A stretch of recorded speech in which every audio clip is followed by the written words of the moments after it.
बिस्मिल्लाहिर्रहमानिर्रहीम अस्सलाम वालेकुम आबिद अली अनसेंसर्ड में एक तवील अरसे के बाद दोबारा खुशामदीद। आज का हमारा मौजू एक इंतहाई अहम नौइयत का मामला है। कल आप सब लोग जानते हैं कि जिस तरह से अमेरिका की तरफ से सदर डोनाल्ड ट्रंप ने एक 21 नुकाती ग़ज़ा प्लान जो है वो पेश किया है, जिसको पाकिस्तान और मुख्तलिफ अरब ममालिक की तरफ से, यूरोपियन ममालिक की तरफ से एंडोर्स भी किया गया है। जो कि ग़ज़ा में इसराइल और फ़लस्तीन के दरमियान जो जंगबंदी के हवाले से और मुस्तक़बिल में फ़लस्तीन और इसराइल की रियासतें कायम करने के हवाले से एक अहम संग मील जो है वो समझा जा रहा है। आज की इस गुफ्तगू में हम नुक्ता ब नुक्ता, पॉइंट बाय पॉइंट जो है वो इस सारे माहदे के ऊपर, इस प्रपोज़ल के ऊपर जो है गुफ्तगू करेंगे कि ये प्रपोज़ल है क्या, और क्या इससे वाक़ई फ़लस्तीन में एक देरपा अमन की उम्मीद लगाई जा सकती है या नहीं, और पाकिस्तान का किरदार इस हवाले से क्या है या क्या हो सकता है। तो आइए विदाउट फर्दर अडू जो है वो सबसे पहले इन नुकात को समझ लेते हैं कि इस सारे के सारे मामले के अंदर डोनाल्ड ट्रंप की तरफ से, अमेरिका की तरफ से प्रपोज़ क्या किया गया है। सबसे पहला पॉइंट है जी, Gaza will be deradicalised terror free zone that does not poses a threat to its neighbours. तो जो पहली चीज़ रखी गई है वो ये है कि जो गज़ा है इसको डीमिलिटराइज़ किया जाएगा, यानी यहाँ पर किसी किस्म की कोई जो मिलिट्री प्रेजेंस है, चाहे वो हमास की सूरत में हो, चाहे वो किसी सूरत में भी हो, वो मौजूद नहीं होगी, ताकि इसके जो नेबर्स हैं, प्राइमरली ऑब्वियसली इसराइल, उनको तहफ़्फ़ुज़ जो है वो उसका यकीनी बनाया जा सके। तो गज़ा के अंदर किसी किस्म की मिलिट्री रखने की, किसी किस्म की जो है वो फ़ोर्स रखने की इजाज़त नहीं होगी, और जो फ़ोर्सेज़ यहाँ मौजूद हैं उनको ख़त्म कर दिया जाएगा। Point number 2, Gaza will be redeveloped for the benefit of the people of the Gaza who have suffered more than enough. So दूसरे पॉइंट में गज़ा की रीडेवलपमेंट के हवाले से बात की गई है कि जैसे कि आप जानते हैं, गज़ा की 90% से ज़्यादा जो इमारात हैं, जो इंफ्रास्ट्रक्चर है, यूनिवर्सिटीज़, कॉलेजेस, वो सब तबाह हो चुके हैं 2 साल 3 साल की इसराइली बमबारी से। तो उसको रीडेवलप करने का जो अहद है वो इस प्रपोज़ल में किया गया है कि उसको दोबारा से तामीर किया जाएगा, उसकी तामीर नौ की जाएगी। Point number 3, if both sides agree to this proposal the war will immediately end. तो अगर दोनों पार्टीज यानी कि इसराइल और फलस्तीन की तरफ से फौरी तौर पर अगर इस माहे को मंजूर कर लिया जाता है तो फौरन जो है वो जंग बंद कर दी जाएगी। Israeli forces will withdraw to the agreed upon line to prepare for a hostage release. Israeli forces वापस आ जाएंगी एक खास मुकाम पर जिसके बारे में फैसला किया जाएगा, और जो हॉस्टेजेस हैं उनको रिलीज कर दिया जाएगा। During this time, all military operations, including aerial and artillery bombardment, will be suspended and battle lines will remain frozen until conditions are met for the complete staged withdrawal. सो इस दौरान किसी किस्म की कोई बमबारी, किसी किस्म के कोई फ़िज़ाई हमले, किसी किस्म की कोई जंग नहीं होगी। तमाम चीज़ें जो है वो मुकम्मल तौर पर फ्रीज़ कर दी जाएँगी, और जितनी देर तक ये कंडीशंस पूरी नहीं हो जाती, उतनी देर तक एक कंप्लीट विथड्रॉल रहेगा बैटल लाइन से, यानी कि मुकम्मल जंगबंदी जो है वो प्रपोज़ की गई है, अगर दोनों पार्टीज़ इस माहदे को मंज़ूर कर लेती हैं। नंबर 4 पॉइंट है, within 72 hours of Israel publicly accepting this agreement, all hostages alive and deceased will be returned. So 72 घंटे के अंदर-अंदर जो ही इज़राइल इस प्रपोज़ल को एक्सेप्ट कर लेगा, फौरी तौर पर तमाम हॉस्टेजेस ज़िंदा और मुर्दा जो कि हमास के कब्ज़े में हैं इज़राइल के, वो वापस कर दिए जाएँगे। पाँचवाँ point, once all the hostages are released, Israel will release 250 life sentence prisoners plus 1700 Gazans who were detained after 7th October, including all women and children detained in that context. For every Israeli hostage whose remains are released, Israel will release the remains of 15 deceased cousins. So basically ये एक give and take का point है कि जितने भी hostages जो हैं वो जब इसराइल के वापस छोड़ दिए जाएंगे हमास की तरफ से, तो इसराइल जो है वो एक तो उन तमाम 250 लोगों को छोड़ेगा जिनको उन्होंने सजाए मौत दे रखी है, फ़लस्तीनियों को। साथ में 1700 लोगों को रिलीज़ करेगा जिनको उन्होंने अक्टूबर 7 2023 के बाद जो है वो इस इल्ज़ाम में गिरफ्तार कर लिया था। तमाम ख़वातीन और बच्चे जो फ़लस्तीनी जो है वो 7 अक्टूबर के बाद इस कॉन्टेक्स्ट में उनकी कैद में हैं, उनको रिलीज़ कर दिया जाएगा। और जितने भी जो लाशें हैं, जितने भी रिमेन्स हैं इसराइली हॉस्टेजेस की, वो जितनी भी हमास वापस करेगा, तो एक इसराइली के बदले में 15 फ़लस्तीनियों की लाशें या फ़लस्तीनियों के जो रिमेन्स हैं वो फ़लस्तीन को वापस किए जाएंगे। सातवां पॉइंट ये है, छठा पॉइंट ये है, once all hostages are returned, Hamas members who commit to peaceful coexistence and to decommission their weapons will be given amnesty. Members of Hamas who wish to leave Gaza will be provided safe passage to receiving countries. Hamas के तमाम जो लोग इस सारे hostages के तबादले के बाद हथियार डाल देंगे, सरेंडर कर देंगे, और इस चीज़ का अहद करेंगे कि वो यहाँ पर अमन से रहेंगे, उनको फ़लस्तीन के अंदर एमनेस्टी दे दी जाएगी इसराइल की तरफ से, उनको माफ़ी दे दी जाएगी, और वो यहाँ पर रह सकते हैं। जो लोग ऐसा नहीं करना चाहते, वो गज़ा छोड़कर जाना चाहते हैं, वो छोड़कर जा सकते हैं। उनको एक सेफ़ पैसेज दिया जाएगा हमास के तमाम लोगों को, कि वो दूसरे उन मुल्कों में चले जाएँ जो उनको रखने के लिए तैयार हैं। आठवां सातवां पॉइंट है, once acceptance of this agreement, full aid will be immediately sent to the Gaza strip at a minimum. Aid quantities will be consistent with what was included in the 19 January plan regarding humanitarian aids, including rehabilitation of infrastructure, water, electricity, sewage, rehabilitation of hospitals and bakeries, and entry of necessary equipment to remove rubble and open roads. तो जो ही ये agreement जो है वो accept हो जाएगा, तो गज़ा के अंदर तमाम तर जो बैरूनी इमदाद है उसके दरवाजे खोल दिए जाएंगे। लोगों को खाने पीने के लिए, बिजली की, पानी की जो तमाम तर सहूलियात हैं वो फौरी तौर पर प्रोवाइड की जाएंगी, और तमाम तर जो नेसेसरी इक्विपमेंट है वो मलबा हटाने का, बिल्डिंग्स को क्लियर करने का, और लोगों को हॉस्पिटल की जो फैसिलिटीज़ हैं, इमरजेंसी मेडिकल फैसिलिटीज़ हैं वो प्रोवाइड करने का, वो फौरी तौर पर शुरू कर दिया जाएगा।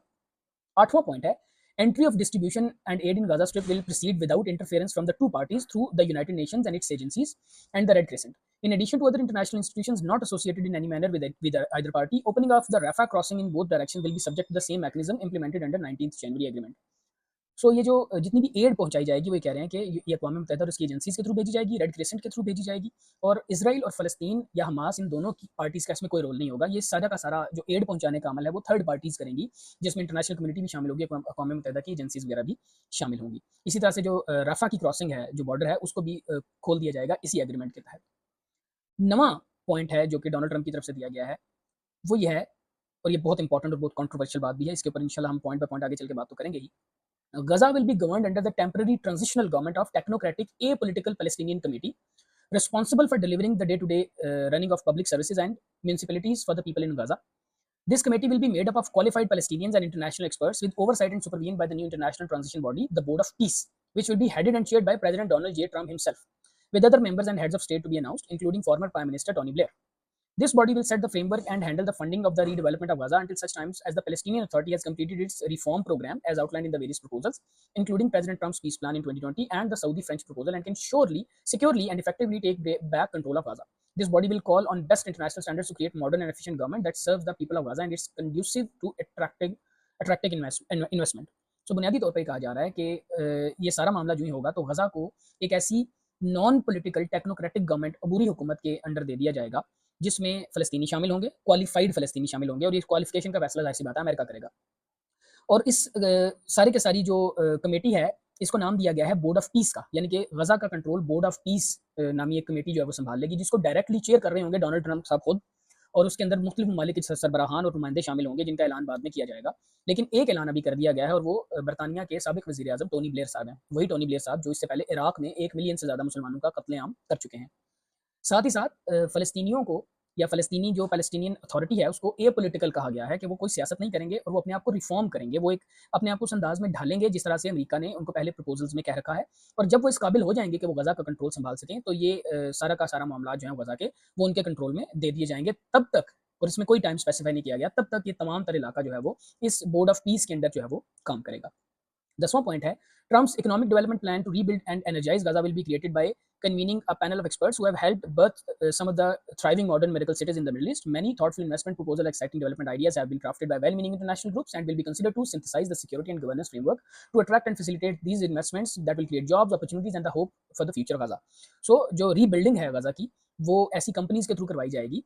एक पूरा का पूरा इकोनॉमिक प्लान दिया गया है डोनाल्ड ट्रंप की तरफ से कि वो जो इंटरनेशनल एक्सपर्ट माफी दे, मिडल ईस्ट में बहुत बड़ी बड़ी बिल्डिंग्स, बहुत बड़े बड़े इंफ्रास्ट्रक्चर तामीर किए हैं, वो मिलकर गजा की जो है वो तामीर नौ करेंगे, और इस हवाले से मुख्तलिफ प्रपोजल जो है वो डोनाल्ड ट्रंप के पास पहले से पहुंच चुके हैं।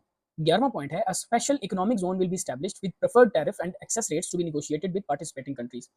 तो इस सारे के सारे गजा के इलाके को एक स्पेशल इकोनॉमिक जोन बना दिया जाएगा, उसमें टैरिफ के हवाले से जो है वो दुनिया के मुख्तलिफ ममालिक उनको टैक्स की छूट भी देंगे, ताकि ज़्यादा से ज़्यादा लोग जो है यहाँ पर इन्वेस्ट कर सकें और यहाँ पर बिजनेस जो है वो थ्राइव कर सके।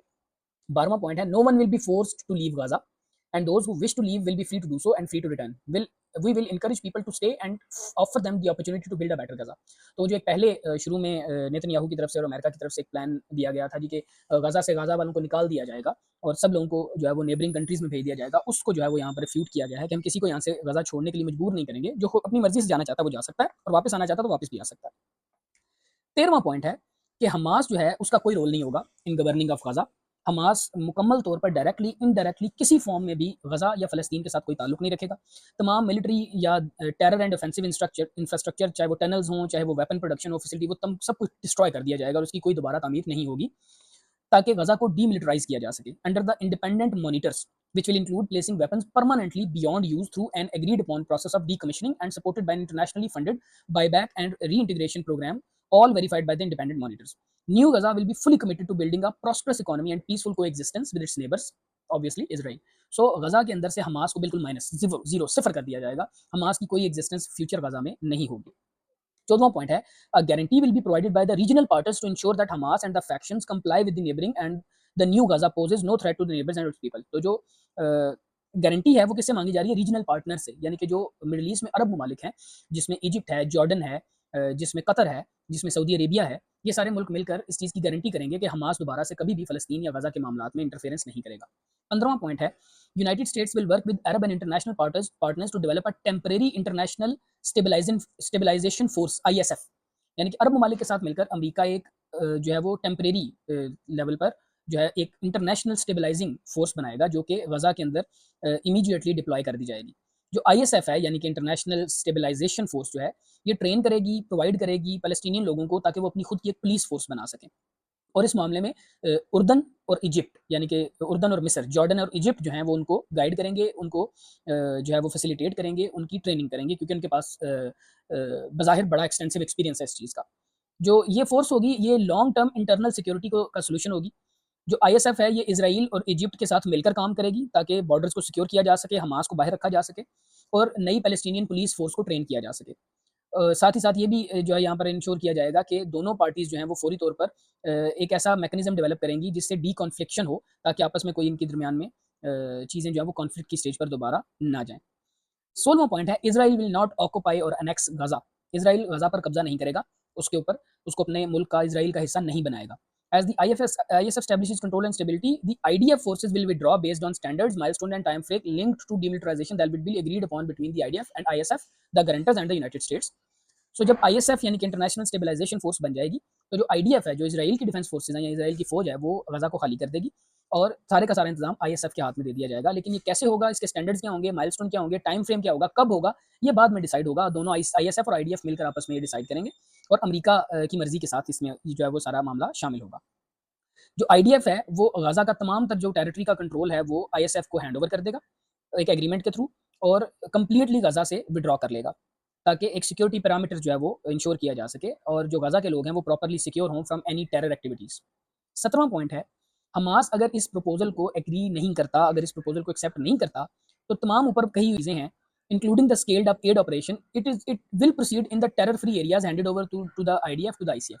यानी हमास मानता है या नहीं मानता, इन तमाम सूरतों में ये ऊपर वाली सारी चीज़ें होनी ही होनी है और हमास जिन इलाकों में लड़ता रहेगा वहाँ पर इसराइल की फौज उनसे लड़ती रहेगी, बाकी इन इलाकों के अंदर एक ISF नाम की इंटरनेशनल स्टेबलाइजेशन फोर्स स्टैब्लिश करके तो इसराइल के साथ उनके ताल्लुकात जो है वो डेवलप कर दिए जाएंगे।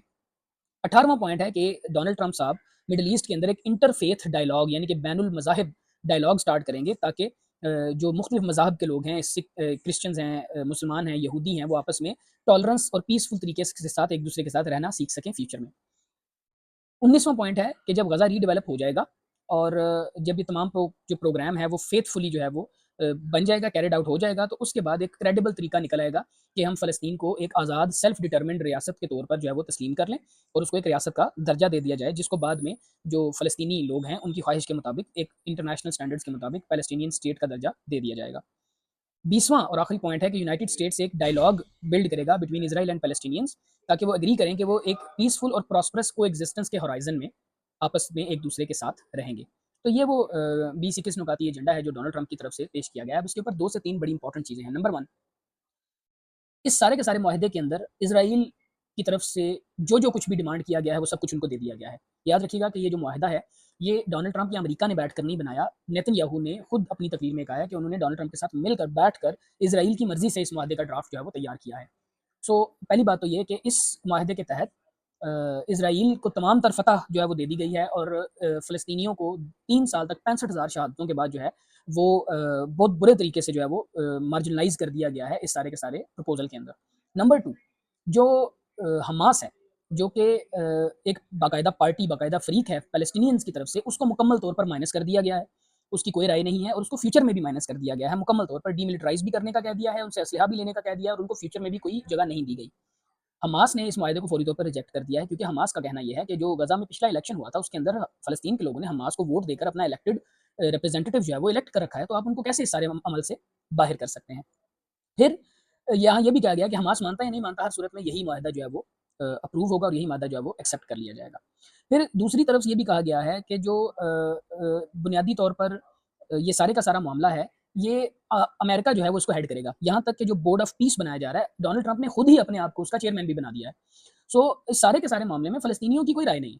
फ़लस्तीनियों के ऊपर कौन हुकूमत करेगा, फ़लस्तीनियों का इंतज़ाम कौन चलाएगा, फ़लस्तीनियों की राय कहाँ है, फ़लस्तीनियों की कोई राय ली ही नहीं गई इस सारे मामले के अंदर। यहाँ तक कि जो फ़लस्तीन की एक टूटी-फूटी पॉलिटिकल कमेटी थी, उसको भी एपॉलिटिकल रहने का कहा गया है कि एक टेक्नोक्रेटिक गवर्नमेंट इस मुल्क का निज़ाम चलाएगी। फ़लस्तीन के 2 मिलियन से ज़्यादा लोग जो गाज़ा में फँसे हुए हैं, उनका इंतज़ाम चलाएगी और डोनाल्ड ट्रंप उनका खुद साता सरबराह बन चुका है। साथ ही साथ टोनी ब्लेयर जैसा सफाक शख्स जिसने इराक के अंदर झूठा इल्ज़ाम लगाकर 1 मिलियन से ज़्यादा मुसलमानों को शहीद किया, उसको इस फ़लस्तीन के इस गज़ा के नए इलाके का गवर्नर बनाने की तैयारियाँ हो रही हैं। याद रखिएगा कि टोनी ब्लेयर जो है वो इस सारे मामले में अचानक से नहीं आया। पिछले 2 साल से जो डोनाल्ड ट्रंप के दामाद साहब हैं, वो मिलकर टोनी ब्लेयर के साथ इस मामले पर काम कर रहे हैं और इस प्रपोज़ल को तैयार किया जा रहा था। टोनी ब्लेयर बाकायदा तौर पर इस सारे मुआहदे का हिस्सा है। टोनी ब्लेयर को बाकायदा एक एक्टिव रोल दिया गया है और ये इतना मुतनाज़ शख्स है कि खुद बर्तानिया से, यूके से जो है वो सियासतदान जो है वो इस पर तनकीद कर रहे हैं कि टोनी ब्लेयर जैसा बंदा जो खुद एक वॉर क्रिमिनल है हमारे अपने मुल्क के अंदर, ये कैसे जाकर फ़लस्तीन में या फिर मिडल ईस्ट के अंदर अमन कायम कर सकता है। फिर एक और बहुत बड़ी चीज़ इसके अंदर जो की गई है वो तमाम अरब ममालिक को साथ मिलाया गया है। स्पेशली मिस्र और उर्दन को साथ मिलाया गया है, लेकिन कहीं पर भी आपको फ़लस्तीनी रिप्रेज़ेंटेशन नज़र नहीं आती। सो मुझे ये समझ नहीं आती कि अमेरिका को ये इख्तियार किसने दिया है, इज़राइल को ये इख्तियार किसने दिया है, मिस्र को ये इख्तियार किसने दिया है, उर्दन को ये इख्तियार किसने दिया है कि वो फ़लस्तीनियों की ज़िंदगी का फ़ैसला करें। उनके लिए आप कर तो कुछ नहीं सके, फ़ैसला करने का इख्तियार जो है वो कहाँ से लेकर आ गए। साथ ही साथ जो एक चीज़ इसके अंदर इंश्योर की गई कि फ़लस्तीन की एक रियासत कायम कर दी जाएगी। उसका कोई टाइम फ्रेम नहीं है, उसका कोई तरीकाकार नहीं है, उसका कोई पैरामीटर नहीं है उसका कि कौन करेगा, कैसे करेगा और यहाँ तक कि अभी एक दिन नेतन्याहू जो कि इज़राइली प्राइम मिनिस्टर है, उसने डोनाल्ड ट्रंप के साथ खड़े होकर इस मुआहदे का ऐलान किया और कहा कि हम इस सारे मुआहदे को सपोर्ट करते हैं। अगले दिन उसने अपने मुल्क में जाकर जो इज़राइली मीडिया है उसके साथ अपनी इब्रानी लैंग्वेज में, हिब्रू लैंग्वेज में खिताब किया और उसने कहा कि हम तो गज़ा को बिल्कुल खाली नहीं करेंगे, हमारी फोर्सेज़ वहाँ मौजूद रहेंगी, गज़ा की सिक्योरिटी हमारे पास रहेगी और हम किसी फ़लस्तीनी रियासत को कभी बनने नहीं देंगे। यहाँ पे कोई फ़लस्तीनी रियासत यहाँ कायम नहीं होगी। फ़लस्तीनी रियासत को माइनस कर दें, बाकी की चीज़ें हम मान लेते हैं, जो इस एग्रीमेंट में कही गई हैं। अच्छा, इसके साथ ही साथ उन्होंने ये भी कहा कि जो गोलान की पहाड़ियों का इलाका है, वो अब इसराइल का है, इसराइल उस पर कब्ज़ा कर चुका है और अमेरिका ने इस क्लेम को मान भी लिया है। आज अमेरिका ने कह दिया है कि गोलान की पहाड़ियों के ऊपर जो इसराइल का क्लेम है, हम उसको तस्लीम करते हैं। अब इस सारे मामले के अंदर जो सबसे ज़्यादा मैं समझता हूँ कि खौफनाक किरदार है, वो पाकिस्तान ने अदा किया है। पाकिस्तान गुज़िश्ता 80 सालों से तकरीबन 1947 से एक बड़ी लॉन्ग स्टैंडिंग हमारी फ़ॉरेन पॉलिसी ये रही है कि हम इज़राइल को एक रियासत ही तस्लीम नहीं करते। इज़राइल एक ऑक्यूपायर है, इज़राइल एक ने तसल्लुत कायम कर रखा है, कब्ज़ा कर रखा है फ़लस्तीनियों की सरज़मीन के ऊपर और हमारा हमेशा से एक ही पॉइंट रहा है, जो कायदे-आज़म की पॉलिसी से लेकर आज तक हमारी पॉलिसी थी कि फ़लस्तीन का मामला फ़लस्तीनियों की विशेज़ के मुताबिक हल होना चाहिए। ये हमारा एग्ज़ैक्ट वही आर्गुमेंट है जो हम कश्मीर के बारे में देते हैं कि जो कश्मीर का मामला है वो कश्मीरियों की राय के मुताबिक हल होना चाहिए। तो अगर आप हमारा पासपोर्ट भी देखें तो हम इज़राइल को मुल्क ही तस्लीम नहीं करते। लेकिन अनफॉर्चुनेटली अभी इस मुआहदे का एग्रीमेंट का ऐलान हुआ ही था कि उससे अगले मिनट में ही पाकिस्तान ने इस मुआहदे को एंडोर्स कर दिया और हमारे प्राइम मिनिस्टर साहब शहबाज शरीफ साहब ने ट्वीट कर दिया जी कि हम इस मुआहदे को जो है वो इसका खैर मकदम करते हैं, फुली सपोर्ट करते हैं। और साथ ही डोनाल्ड ट्रंप ने भी जब इस मुआहदे का ऐलान किया तो उसने कहा जी कि फील्ड मार्शल पाकिस्तान के कासिम मुनीर साहब और जो प्राइम मिनिस्टर हैं शहबाज शरीफ साहब, उन दोनों ने इस मुआहदे को फुली एंडोर्स किया और ये मेरे लिए बड़े एजाज़ की बात है। हमने इस मुआहदे को एंडोर्स करके, हमने इस मुआहदे को का खैर मकदम करके, इस मुआहदे को मानकर बुनियादी तौर पर 3 चीज़ें की हैं। नंबर 1, हमने इज़राइल को प्रैक्टिकली एक रियासत तस्लीम कर लिया है। क्योंकि अब हमारी पॉलिसी टू स्टेट सॉल्यूशन की हो गई है। अब हम ये नहीं कह रहे हैं कि फ़लस्तीन के ऊपर इसराइल ने कब्ज़ा कर रखा है, अब हम कहते हैं कि इसराइल भी एक मुल्क है और फ़लस्तीन को भी एक मुल्क आगे चल के कभी बना दिया जाए तो ठीक है, हम इसको मान लेंगे। दूसरे नंबर पे फ़लस्तीनियों की किसी राय का कोई एहतराम यहाँ पर नहीं हुआ। मुझे ये समझ नहीं आती कि शहबाज शरीफ साहब जो खुद पाकिस्तान की आवाम को रिप्रेज़ेंट नहीं करते, 17 सीटें जीते थे ये पिछले इलेक्शन में, लेकिन इनको इनकी आला सर्विसेज़ की खिदमात के तौर पर जो है वो पाकिस्तान का प्राइम मिनिस्टर बना दिया गया। ये जब पाकिस्तान के लोगों को रिप्रेज़ेंट करने के अहल नहीं है, तो इनको ये राइट किसने दिया है कि ये फ़लस्तीनियों के बिहाफ़ पर फ़ैसला करें?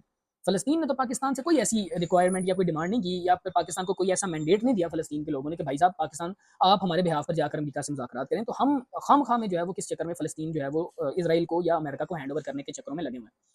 लेकिन जैसा कि कल मैं एक पाकिस्तान के साबिक सफ़ीर के बयान सुन रहा था कि खुशामद की इंतहा हो चुकी है।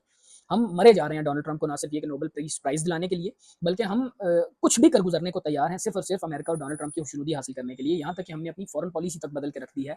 हम फ़लस्तीनियों 65,000 फ़लस्तीनी पिछले 3 साल में शहीद हो चुके हैं, हमें उसका कोई मसला नहीं है। हमें इस चीज़ पर कोई प्रॉब्लम नहीं है कि वहाँ पे बच्चे बाकायदा कहत से और भूख से मर रहे हैं और हम इस चीज़ को वेलकम कर रहे हैं कि वहाँ की जो इलेक्टेड गवर्नमेंट है उसको वहाँ से बाहर निकाल दिया जाएगा, डीमिलिटराइज़ कर दिया जाएगा और जो इसराइल है उस से ये उम्मीद की जा रही है इसराइल और अमेरिका से कि वो फ़लस्तीनियों को उनका ज़िंदगी गुज़ारने का हक दे देंगे। मतलब मुझे तो इस उम्मीद के ऊपर भी जो है वो सिर्फ़ हँसी ही आ सकती है या शायद रोना चाहिए, मुझे तो इस बात की समझ नहीं आती। दूसरा, ये आपको पहली दफ़ा नहीं है कि इज़राइल या अमेरिका की तरफ से कोई चीज़ प्रपोज़ की गई। आप मुझे बताइए कि क्या कि कोई इंटरनेशनल कम्युनिटी का कोई भी मुल्क किस तरह से अमेरिका या इज़राइल पर जो है वो एतमाद कर सकता है? या अरब मुल्क तो किसी गिनती में ही नहीं आते ना। वो जॉर्डन हो गया, वो इजिप्ट हो गया, वो सऊदी अरब हो गया, ये तमाम मुल्क तो लैप डॉग्स हैं अमेरिका के, वो जो कहेगा वो करेंगे। लेकिन ये इख्तियार अमेरिका और इज़राइल को किसने दिया है कि वो फ़लस्तीनियों की ज़िंदगी के फ़ैसले करें? फ़लस्तीनी अपनी ज़िंदगी का फ़ैसला खुद कर सकते हैं। फ़लस्तीनी अगर इतने 70-80 सालों से अपनी हक़-ए-खुदरादियत के लिए, अपनी ज़मीन के लिए लड़ रहे हैं, अपनी जानों का नज़राना पेश कर रहे हैं, तो इससे बड़ा धोखा, इससे बड़ी बड़ी गद्दारी उनके खून के साथ नहीं हो सकती जो पाकिस्तान ने की है। इसके रीज़न्स बड़े सीधे से हैं। पाकिस्तान की मौजूदा हुकूमत को, मौजूदा सेटअप को अपनी वैलिडेशन के लिए, अपनी जस्टिफ़िकेशन के लिए अमेरिका की सरपरस्ती चाहिए। साथ ही साथ उन्हें अफ़गानिस्तान के बॉर्डर पर अमेरिकी इंटेलिजेंस चाहिए। साथ ही साथ उन्हें अपने मिनरल्स बेचने के लिए, निकालने के लिए अमेरिका की इन्वेस्टमेंट चाहिए और सबसे बढ़कर उन्हें अमेरिका की आशीर्वाद चाहिए कि हम आपके पीछे बैठे हुए हैं, हम आपके सर पर बैठे हुए हैं, आप जो मर्ज़ी करते रहें, आपको कोई पूछने वाला नहीं है। इस एक मकसद के लिए हमने फ़लस्तीन के कॉज़ को भी जो है वो अल्टीमेटली 80 सालों के बाद बाकायदा तौर पर इंतहाई भोंदे तरीके से बेच दिया है। फ़लस्तीन को हम जो है वो इज़राइल को हम प्रैक्टिकली तस्लीम कर चुके हैं एक मुल्क। इज़राइल के साथ हम ताल्लुकात बनाने जा रहे हैं। पिछले कई सालों से इस पर कोशिश हो रही थी, और इसमें नाकामी हो रही थी मुसलसल। लेकिन आज पाकिस्तान में माहौल ऐसा है कि अगर आप आवाज़ भी उठाएँगे तो आपको गायब कर दिया जाएगा या फिर आप नहीं पाए जाएँगे पाकिस्तान में कहीं पर भी। शायद पाकिस्तान के किसी मिलिट्री डिक्टेटर के दौर में भी इतनी सख्ती या फिर इतना खौफ नहीं था लोगों के दिलों में कि आज बाकायदा तौर पर पाकिस्तान का जो डिप्टी प्राइम मिनिस्टर इसहाक डार है, वो चैनल्स पर बैठकर, जो पाकिस्तान के मिनिस्टर्स हैं, वो चैनल्स पर बैठकर कहते हैं कि हमें इसराइल के साथ बात करनी चाहिए, हमें इसराइल को तस्लीम कर लेना चाहिए, दुनिया आगे बढ़ गई है, हमें भी आगे बढ़ जाना चाहिए। मेरे ख्याल में हम फ़लस्तीन का कॉज़ बेच चुके हैं, हम फ़लस्तीन के इस कॉज़ को मुकम्मल तौर पर जो है वो सरेंडर कर चुके हैं। और अल्टीमेटली इस माहदे से निकलना कुछ नहीं है, क्योंकि ना तो हमास इस माहदे को मानेगा, ना ही फ़लस्तीनी इस माहदे को कभी भी एंडोर्स कर सकते हैं। और ये माहदा सिर्फ़ जो है वो कागज़ात की नज़र ही होकर रह जाएगा, जैसे पहले बहुत सारे माहदात हुए हैं। क्योंकि जो मिडल ईस्ट के अंदर स्टेबिलिटी या पीस है, उसका डायरेक्ट ताल्लुक फ़लस्तीनियों की एग्रीमेंट के साथ है कि फ़लस्तीनी जिस माहदे को, जिस चीज़ को मानेंगे, सिर्फ़ उसी चीज़ के ऊपर वहाँ पर अमन आ सकता है। बाकी की जो आउटसाइडर फ़ोर्सेज़ हैं, वो जो मर्ज़ी करती रहें, फ़लस्तीनियों को वो उन बात को मानने पर मजबूर नहीं कर सकते। पाकिस्तान की तो ख़ैर औकात ही क्या है। दुनिया की कोई ताकत भी फ़लस्तीनियों को उनके राइट से, उनकी हक से महरूम नहीं कर सकती। पाकिस्तान जितना मर्ज़ी अमेरिका के सामने या डोनाल्ड ट्रंप के सामने लेट ले, फ़लस्तीनी इसको बिल्कुल भी कबूल नहीं करेंगे। पाकिस्तानी अवाम इसको कबूल नहीं करेगी। वो और बात है कि पाकिस्तानी अवाम हमेशा की तरह इसके ऊपर किसी किस्म का कोई रिएक्शन नहीं देगी, चाहे वो हमारी मज़हबी पार्टियाँ हों, चाहे वो हमारी सियासी जमातें हों, वो सारे के सारे कॉम्प्रोमाइज़्ड हैं। सबको अपने-अपने इंटरेस्ट की फ़िक्र है। जो सबसे हैरतनाक, सबसे ज़्यादा अफ़सोसनाक चीज़ है, वो ये है कि आपको पाकिस्तान के चैनल्स के ऊपर बैठे हुए लोग, जो सूडो लिबरल्स हैं, जो सूडो इंटेलेक्चुअल्स हैं, वो आपको ये बता रहे हैं कि देखें इन हालात में यही हो सकता था, अब क्या कर सकते हैं। कम से कम वो लोग जो बेचारे 2 सालों से मर रहे हैं, वो मरना बच जाएँगे, उनको रोटी मिल जाएगी, तो आप लोग इसको अपोज़ ना करें। हम क्या करें, हम उनसे जंग भी तो नहीं लड़ सकते और हम इस काबिल भी तो नहीं हैं कि हम उनका कुछ बिगाड़ सकें। तो अगर किसी को थोड़ी बहुत, अगर वो फ़लस्तीन को थोड़ी बहुत रिलैक्सेशन दे देते हैं और लोग मरना, बच्चे मरना वहाँ पे बंद हो जाते हैं, तो आपको क्या प्रॉब्लम है? हमने तो बस इतनी ही जो है वो कोशिश की है। यही काम जो है वो किया जा सकता था इन हालात में, और तो कुछ हो नहीं सकता। तो ये एक आर्गुमेंट दिया जा रहा है। मुझे समझ नहीं आती कि पाकिस्तानियों को इस आर्गुमेंट के देने की ज़रूरत क्यों है? आपसे ये बात करने के लिए कहा किसने है? जब फ़लस्तीनी जो हैं वो अपनी स्ट्रगल को ख़त्म करने के लिए तैयार नहीं है, तो who are you? Who are we? Who is Shahbaz Sharif? Who is Asim Munir to dictate Palestinians to do what they should do with their life? हमारे पास ऐसा कोई मैंडेट नहीं है कि हम इसराइल के साथ या अमेरिका के साथ बैठकर फ़लस्तीन के मुस्तकबिल के फैसले करें। ना ऐसा कोई मैंडेट सऊदी अरब के पास है, ना ही ऐसा कोई मैंडेट मिस्र के पास, उर्दन के पास या किसी भी मिडल ईस्टर्न कंट्री के पास है। फ़लस्तीनी अपनी ज़िंदगी का फ़ैसला कर सकते हैं, फ़लस्तीनी अपनी ज़िंदगी का फ़ैसला करने में आज़ाद हैं, फ़लस्तीनी अपनी ज़िंदगी का फ़ैसला करने के हवाले से बाशऊर हैं।